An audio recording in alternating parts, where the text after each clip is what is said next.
On today's show, the Cavs think that playing at a historically fast pace is sustainable.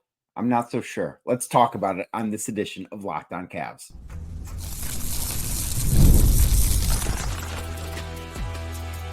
You are Locked On Cavs, your daily Cleveland Cavaliers podcast. Part of the Locked On Podcast Network, your team every day. What's up, everybody? It's Danny Cunningham. You might know me from my time covering the Cleveland Cavaliers, places like The Inside Shot, my new Substack, Cleveland Magazine, 92.3 The Fan, and a number of other stops along the way. I want to say thank you to you for making today's episode of Locked On Cavs your first listen and making Locked On Cavs your first listen every day. I very much appreciate it. You can find the show anywhere you get your podcasts, Apple, Spotify, anywhere else. Make sure you drop us 5-star rating, leave us a nice review. Let's help grow this show. Cavs basketball is back. I want you to have great Cavs coverage. I want your friends to have great Cavs coverage. So tell everybody you know about the Locked On Cavs podcast. You can also find us on YouTube. Just search Locked On Cavs on YouTube. If you're watching this video right now, hit that thumbs up button for me. Click the subscribe button as well, and hit the notification bell so you know when the latest Locked On Cavs content is coming your way. A proud part of the Locked On Podcast Network, your team every day. Today's show, of course, is brought to you by Gametime. Download the Gametime app today. Create an account and use code LOCKEDONNBA for $20 off your first purchase. Terms do apply. So the Cavs have played one preseason game. They've got another preseason game coming up today if you're watching or listening to this on Thursday. And the thing, other than how great Evan Mobley was against the Chicago Bulls, the thing that really stood out was how fast the Cavs played. They were playing lightning quick, which is a big difference from what they've been over the last couple of years, where they have been one of the slower teams the last couple of years. On Tuesday night against the Chicago Bulls, the Cavs played at a faster pace than any team in the preseason has played so far. In fact, if they were to play at that pace on average for the entire regular season, they would be the fastest paced team of all time in modern NBA history. Right now, so their pace against the Bulls was 117. That is very fast. That is, the NBA defines pace as the number of possessions per 48 minutes. And obviously the Cavs have only played 48 minutes. So that number is, they had 117 possessions in the game on Tuesday night against the Bulls. The Denver Nuggets, I believe it was 1990-91. They had a pace of 113.7, I believe is the exact number. It might have been 113.4. But the fact is, the Cavs not only surpassed that, they were significantly beyond that. They were so far ahead of what the fastest paced team was last year. The Washington Wizards had the fastest pace in the NBA last year at around 103 possessions per game. Cavs had 117 on Tuesday night. That is a ridiculous number. So at practice on Wednesday, one of the things I was very interested in finding out is that sustainable? Like, is that something that the Cavs believe they can play this fast on a regular basis all season long? I personally don't think it is. I don't think that they can play at this type of speed for the entire season. I don't think that'll work. I don't think it's something that they should be striving to do. And I will tell you what I do think it is coming up. But the members of the team that we talked to at availability on Wednesday after practice, Jarrett Allen, he talked about it being something that he did think was sustainable, and Ty Jerome, who also thought to an extent it is sustainable. And I don't think playing this fast, I'm not saying playing fast is not beneficial, because I think it is, but I don't think playing at the extreme speed they played at on Tuesday night is something that's going to be beneficial forever. It can be beneficial at times, but I do think that there were some times during the preseason opener that the Cavs were playing a little bit too fast. Now, let's dive into why they were playing that fast. When you are making the adjustment, especially when the roster hasn't changed, when you're making an adjustment like the Cavs, where they are trying to go from one of the slower teams in the NBA, where they were 24th in pace last year. So it's not like they were just walking the ball up and down the floor every time, but they were not a fast team by any stretch of the imagination last year.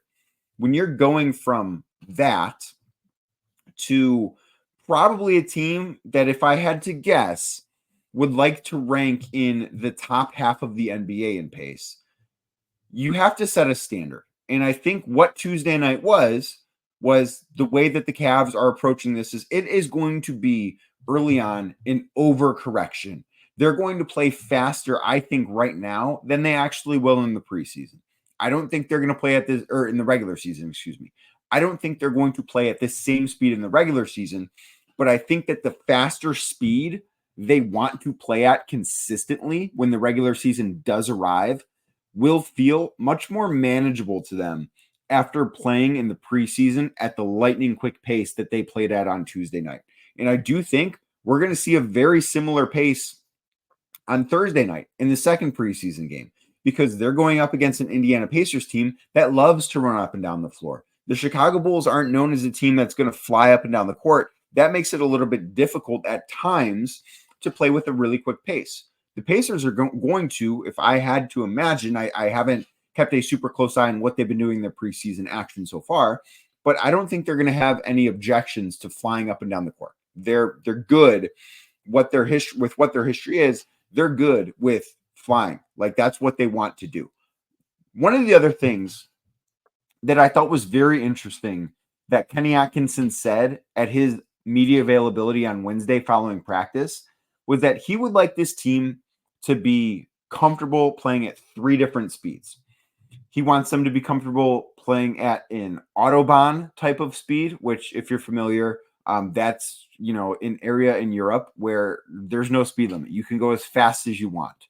At least that's my understanding of it. I've never been there, but when I hear Autobahn, that's what I think. So he wants the Cavs to be able to fly up and down the court the way that they did against the Bulls. That should be one of their speeds. He wants them to play at a medium speed, which he characterized sort of as if you're driving through a neighborhood where the speed limit's 35 miles an hour. It's maybe you're going 40, maybe you're going like 42, trying not to get pulled over, not to get a speeding ticket, but you want to be quick. You want to be quick, but not in a hurry. You want to have a sense of urgency. You want to have a good tempo going. You want to play with force. That is what I interpreted the quote neighborhood speed at. And then the other speed that he alluded to was city driving, where you have to be careful. You have to parallel park. You have to make sure you're not running into anyone else. It's crowded. You're going to be a little bit slower. I don't know that necessarily relates to downtown Cleveland, but if you look at some of the other cities Kenny Atkinson has been, particularly New York and Los Angeles and San Francisco, I think it makes a lot of sense because that's what city driving is like in those cities, which is just a little bit different because they're a little bit bigger than Cleveland, but you get the point. He wants the Cavs to be able to master different tempos, because if they get that done, they'll be able to, one, adjust with any team in the league. If there's a team that's going to want to play fast, the Cavs are not going to have an issue playing fast with them. If there's a team that's going to want to slow it down, I do suspect the Cavs will try and get them to play faster, but they need to also be able to succeed when the game does slow down. Why? Well, look at playoff basketball. Typically, the pace is going to go down there. It's going to slow down a little bit. It's going to become more of a half-court game. The Cavs need to be able to be successful there because ultimately that's where all of their goals are. Look at the end of close games, even in the regular season. The last 3-4 minutes of a regular season game, if it's close, teams really aren't flying up and down the court. They're being a little bit more methodical. They're taking their time. They're picking their spots. They're trying to maximize the good shots they can get. They're not trying to maximize the total shots they can get. They want good looks. It's a quality over quantity type of time. So Kenny wants them to be able to master all 3 of them. I asked him then, of that, what's the most difficult thing? And he responded with knowing when to do what, where that's the most challenging thing. It's knowing when it's the right time to play fast, knowing when it's the right time to sort of have that city speed limit imposed on you, when it's the right time to open it up a little bit, but you're not jumping on the Autobahn. And Ty Jerome echoed that. He thought that's going to be the challenge for this team, is knowing when they shouldn't be flying up and down the floor. Those are the things that I think are worth watching early on in the season, because it is clear through one night, this Cavs team is going to look drastically different in the style of play than they did before. But I don't think they're going to look as drastically different in terms of pace as they did on that first night. Now, there is a second preseason game coming your way tonight at home against the Indiana Pacers. I'll tell you what I'm interested in learning and how Evan Mobley, of course, coming off of a monster game against the Chicago Bulls, plays into it. That's straight ahead right here on Locked On Cavs. Today's show is brought to you by Gametime. I've been telling you about Gametime a ton. Why? Because Gametime is, of course, a great place to go when you need tickets, whether it's a sporting event, a concert, something else. I hope there's a game 5 between the Cleveland Guardians and the Detroit Tigers Saturday afternoon at Progressive Field. I hope it happens. Now, there's no guarantee. We don't know. Guardians need to take care of business today. That's going to be the case. But if there is a game 5 and you want to go, why wouldn't you want to go to an elimination game at home where the Guardians need your support? The place to go is Gametime to get those tickets. Gametime's got the best deals. They also have something I love. You can toggle on that all-in feature, and you will see what you're going to pay when you're looking at the tickets. You're not going to be surprised at the last minute with taxes and fees and other things. That drives me nuts as a consumer, but Gametime removes that. They're not going to try and hide what you're going to pay at the end of the day. That's the way I think ticket buying experience should be, and that's what Gametime does. The other thing I love with Gametime, they will show you what your view is going to look like from your seat. If I'm going to game 5 on Saturday between the Guardians and the Tigers that I'm trying to speak into in existence right now, I want to know what my view of home plate is going to be so I can maybe boo an umpire if I disagree with a strike call against the Guardians. I need to know what my view of the right field foul line is going to be so I can tell if that Jose Ramirez bomb down the line is fair or foul. Gametime will let me do that. So download the Gametime app today. Create an account. Use code LOCKEDONNBA. That's LOCKEDON NBA for $20 off your first purchase. Terms do apply. Again, download the Gametime app. Create an account. Use code LOCKEDONNBA, and you'll get $20 off your first purchase. Terms do apply. What time is it? It's game time. Thank you again for making Locked On Cavs your first listen today and every day. Now for your second listen, go check out Locked On NBA because there's more preseason action going on than just the Cleveland Cavaliers. You got to know what's going on with the entire basketball world. Locked On NBA has you covered with a number of local and national experts breaking it all down with the best news, insight, analysis, entertainment, everything you want from the basketball world. Locked On NBA has you covered. Available anywhere you get your podcasts and on YouTube as well. A proud part of the Locked On Podcast Network, your team every day. So game 2 of the preseason for the Cleveland Cavaliers is almost here, taking place Thursday night at home against the Indiana Pacers. There are a couple of things I'm very interested in seeing from the Cavs in this game. And the story of game 1 was obviously how great Evan Mobley was. Like, if Evan Mobley is that guy, the Cavs are going to be much better than I think a lot of people anticipate, because the guy that Evan Mobley was can be the best player on any given night. Now, the luxury the Cavs have is they don't need him to be the best player on any given night because they've got Donovan Mitchell, and that guy can be the best player on the floor on any night too. But one, is that Evan Mobley coming back? Like, is that Evan Mobley the same guy that's going to show up against the Pacers? And if so, you're going to feel better about that because you're starting to see it more than just once. Like, it's possible. I don't think it's necessarily the most likely thing, but it's possible that Evan Mobley just had an awesome night against the Bulls and all that stuff isn't real. I don't believe that to be true, but you have to bring it up as a possibility. So that is obviously the thing that I have my eyes on the most is, can Evan Mobley repeat that performance? Now, the other thing with Evan Mobley that I think I'm actually a little bit more interested in is, what does his role look like? Because in game 1, Evan played all 18 minutes and I think it was 46 seconds. He played all of it alongside Jarrett Allen. Evan Mobley did not play the center position for a single second on Tuesday night. I would like to see those two each get some time away from each other. I would like to see, because Kenny Atkinson, in his availability, particularly on Wednesday, he brought up the spread lineup a little bit. how he thinks the Cavs can play a few different ways. And they played very big on Tuesday night, especially once Max Strus went out with that hip injury and Dean Wade slid in at the 3 spot. That's about as big as the Cavs can play. So I would like to see what they look like going to that spread lineup, because we didn't see that at all. We never saw a situation where Evan was playing the 5. We didn't see a situation where Jarrett was playing the 5 with 3 shooters and really 4 shooters surrounding him. I want to see at least snippets of what that's going to look like, because in my mind, I know what those things looked like under JB Bickerstaff. I know what those things looked like with this roster. I know who I think complements Jarrett Allen really well. I know who I think complements Evan Mobley really well. But I want to see Kenny Atkinson's version of it. I'd like to get a peek at it. I don't know if we're going to see that. I don't know what the plan is, but I would like to see how that works. I'd like to see how Evan Mobley's role is different when he's playing center as opposed to when he's playing the 4 alongside Jarrett Allen. It's obvious just from watching one game that the pairing between Mobley and Allen is going to look different than it has in the past because of how aggressive Evan Mobley is, because he's added strength, because he's added weight, because I think he's going to be more of a threat offensively. That's going to look different. But I also want to see, what does it look like when Jarrett Allen is playing with 4 other bona fide shooters?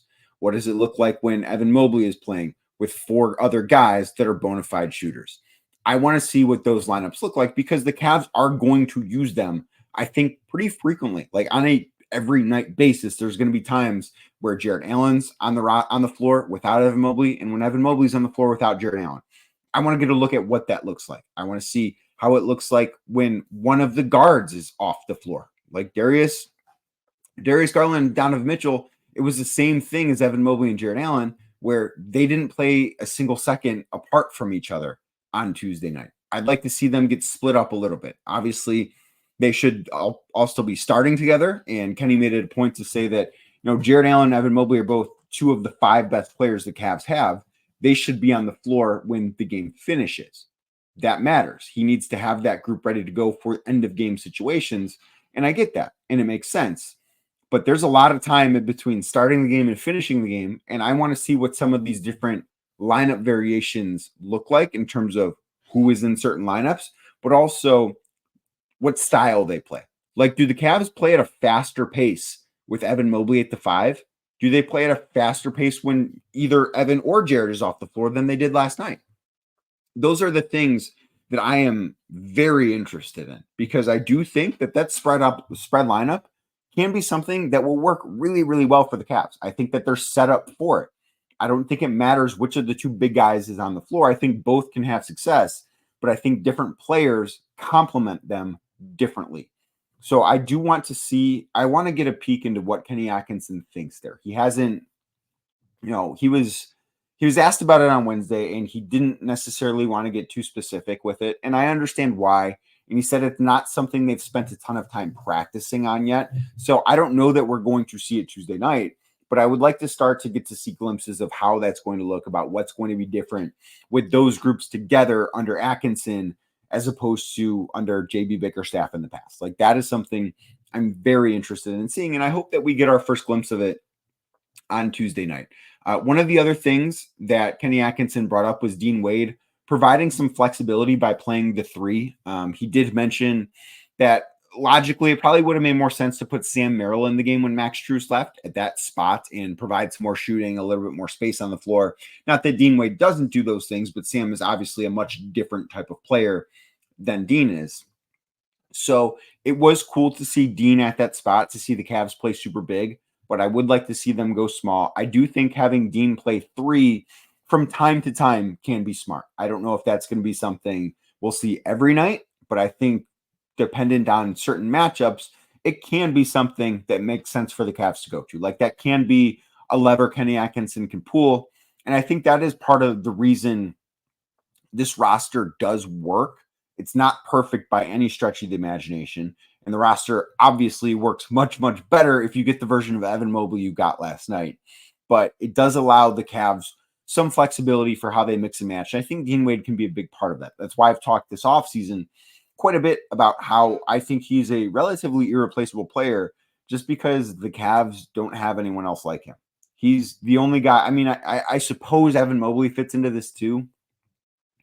But other than Evan and Dean, like Dean played a little bit at the 5 on Tuesday night. He also played the 3.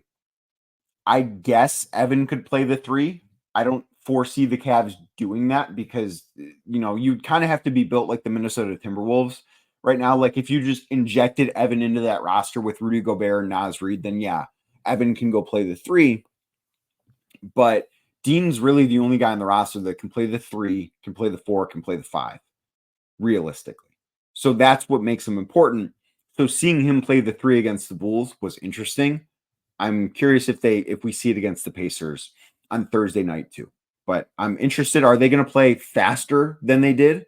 Are they going to try and slow it down? And what do the lineups look like? Like, are we going to see some separation between the core 4? Those are the things I'm watching for Thursday night in preseason game number 2. I've got an injury update on Max Strus. Plus, thought what Kenny Atkinson had to say on Wednesday about Jaylon Tyson was interesting. I will tell you about all of that straight ahead right here on Locked On Cavs. Today's show is brought to you by FanDuel, and I've told you a lot about FanDuel lately because FanDuel is America's #1 sports book. It's the place to go when you get a hunch in the middle of the game and you want to check up the latest stats, view live play-by-play, and so much more. You can do that on FanDuel on the same page where you place your bets. What better place to see the latest play-by-play, to see live scores, stats, all that stuff than where you're making your wagers? FanDuel has you covered. It's just another reason why they are America's #1 sports book. And adding to them being America's #1 sports book is the fact that right now, new customers, when you place your first $5 wager with FanDuel, you get $200 in bonus bets back, guaranteed. That sounds like a great deal to me. That sounds like a fantastic deal to me. Maybe that bet is after watching the Cavs' first preseason game. Maybe you feel like, okay, 48.5 wins, that's the total on FanDuel. I'm smashing that over. $5 on it, $200 in bonus bets, guaranteed. That's a great deal from FanDuel. And listen, I think I'm pretty high on the Cavs. I think they're going to win like 54, 55 games. Sounds like a good bet if you ask me. I'm not telling you to do it. I'm not telling you not to do it. Just telling you, to me, it sounds like a very good bet. And if you make that bet, $5, you can get $200 in bonus bets guaranteed. That's just another reason why FanDuel is America's #1 sportsbook. So head on over to FanDuel.com. That's FanDuel.com today, and you can get started with $200 in bonus bets guaranteed when you make your first $5 bet. Again, head on over to FanDuel.com. That's FanDuel.com today. Thank you once again for making Locked On Cavs your first listen today and every day. You can find the show anywhere you get your podcasts, Apple, Spotify, anywhere else. Make sure you drop us a 5-star review. Tell a friend. Tell a friend to subscribe to Locked On Cavs because Cavs season is here. Evan Mobley looks awesome. You are listening right now to what I think is some pretty solid Cavs content. I want your friends. I want your family. I want all the Cavs fans you know to get some pretty solid Cavs content. That's what I'm trying to bring your way every day. Help me, help you. Let's grow the show because Cavs season is back. We're also available on YouTube. If you're watching this video right now, hit that thumbs up button for me, click subscribe, and hit the notification bell. Let's grow this channel. Let's bring you the best Cavs content I can possibly imagine. A proud part of the Locked On Podcast Network, your team every day. So at practice on Wednesday, Kenny Atkinson was asked about Max Strus. He left Tuesday night's game with a right hip contusion. Atkinson said that Strus took an elbow to the hip. I think he said it's a day-to-day thing. I think this is the Cavs being a little cautious with it being the preseason. There's no need to rush someone like Max Strus back in this. Atkinson said that he did not anticipate Strus being available on Thursday night in preseason game number 2 against the Indiana Pacers. So that's not something that I would necessarily count on. I don't think there's a reason to rush him back to play him, but I also don't think this is something that's super serious. I don't know that a right hip contusion is something that should linger into the regular season, which, 2 weeks from today, as I record this late Wednesday night, 2 weeks from right now, I will be talking with you guys about the Cavs' first regular season game against the Toronto Raptors. I don't envision Max Strus' hip injury dragging out until then. I could be wrong, but that's not something I envision right now. One of the other things I wanted to make mention of on this show today was a quick note about Jaylon Tyson. So Jaylon did not play until the fourth quarter of preseason game number 1. Now, he played all 12 minutes of the fourth quarter. He finished with 8 points. He had 7 rebounds. Thought he did some good things. I thought there were some moments like, okay, that's his first NBA game. And one of the best things he did was grab 7 rebounds. That I've talked to you guys about this. If he's going to get on the floor early on, if he's going to get on the floor as a rookie, he's going to have to rebound on the wing. Kenny Atkinson talked about him. And one of the things that he was asked about, and I believe it was Serena Winters of Valley Sports who asked this question about Kenny building relationships with guys that are not necessarily the most significant part of the rotation, which Jaylon Tyson right now is not. Even if he plays, he's going to be like the 10th or 11th guy at this point in his career. And I thought Atkinson's answer said a lot about who Jaylon Tyson is and why I think it's smart to be high on Jaylon Tyson. So Atkinson was asked about him, and he said, it's so easy with him because he's the first in the facility. He was asked about building a relationship with Tyson. It's so easy with him because he is the first in the facility. So I often see him in the breakfast room. We have our little touch point, and he's one of those guys, right? Those guys that say they want to be great and all that. He's one of those guys who's desperate to be great. There's like a desperation. And I think with him, it's probably going to be like, hey, man, you've got to pull back a little. You're almost overworking. So we're trying to find that balance with him right now. The quote that stuck out to me there was he's one of those guys who's desperate to be great. There's a desperation there. I don't know if it's going to come right away. I don't know if Jaylon Tyson's ever going to be great. But with what we've seen from him so far, with what we've heard about him so far, I also can't really envision him not being a good NBA player. I don't know if he's ever going to be great. I don't know what his ceiling is going to be. I still have some questions about his game. But I think we're talking about a guy, I think we're seeing a guy that does too many of the little things correctly and works too hard to not find some semblance of success on this team. Again, I don't know that he's going to be in the rotation right at the start. But he's a guy that I look at and say, you know what? When February rolls around, I'd be surprised if he's not helping this team win basketball games. That's where I'm at on Jaylon Tyson. So I thought that quote from Kenny Atkinson was good. I thought it was telling. I thought it was interesting. Cavs play again tonight, preseason game number 2. I will be back on Locked On Cavs with an episode tomorrow talking about everything that happens tonight, whether it's Evan Mobley looking awesome again, the Cavs playing at a 200 possession per game pace. I don't know what the night's going to bring, but I'm going to be back here to talk about it tomorrow right here on Locked On Cavs. So if you're not subscribed, make sure you're subscribed on Apple or Spotify or wherever you get your podcasts. Make sure you're checking this video out on YouTube. If you're watching this video on YouTube right now, hit that thumbs up button for me, click the subscribe button, and hit the notification bell as well so you know when the latest Locked On Cavs content is coming your way. I will be back tomorrow with another edition of Locked On Cavs.